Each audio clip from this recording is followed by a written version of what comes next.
एबे social media रे आज्ञा गोटे वीडियो देखिली जो थे कि भाई जने कहउचंती जे जो गुजरात जो प्लेन क्रैश हो गला सेटा प्री प्लानिंग थिला।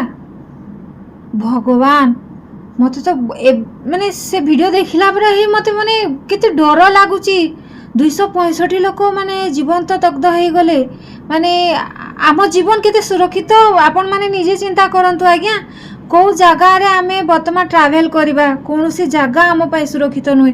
आपण माने वीडियोटा देखंतु जदि आपन को ठीक लागे उचित लागे ए वीडियो रो किसी सत्यता अछि तो निहाती शेयर करिवे। आपको पता है कि 12 जून को अहमदाबाद में जो प्लेन क्रैश हुआ उसकी फोटो कुछ इस प्रकार है और same photo mid day newspaper के फ्रंट पेज में सेम पोजीशन में बनी हुई थी और उस पे एयर इंडिया भी लिखा हुआ है और ये न्यूज़पेपर भी उसी दिन सुबह का था 12 जून का। और उससे भी सरप्राइजिंग बात ये है कि 1 दिसंबर 2024 को चौधरी गोगराज नेहरा करके कोई इंसान है वो ये पोस्ट करते हैं 12 जून 2025 को भारत के राज्य गुजरात के शहर अहमदाबाद में प्लेन क्रैश होगा लगभग दोपहर को। भाई इनको कैसे पता। और एक इंसान है गोपाल शास्त्री व्यास, अभी कुछ दिन पहले इन्होंने 31 मई को ही पोस्ट किया था 7 जून के बाद भारत सहित कई देशों में प्लेन क्रैश होंगे, कई घटनाएं होंगी। ऐसे किसी देश भारत, अमेरिका, चीन, फ्रांस, यूके के बड़े प्रसिद्ध व्यक्ति की मौत प्लेन दुर्घटना में होने के पूर्ण योग। और उसी प्लेन क्रैश में बीजेपी के फॉर्मर सीएम विजय रूपानी जी की डेथ हो गई। और एक चीज बताता हूँ, वो जो सीएम थे वो अपने कार और बाइक के नंबर 1206 रखते थे क्योंकि वो उनको लकी नंबर मानते थे और उनकी डेथ भी 12 जून मतलब 1206 को हुई थी। भाई ये सब कोइंसिडेंस है या सच में कुछ प्लान्ड है? आपका क्या ओपिनियन है कमेंट में बताओ।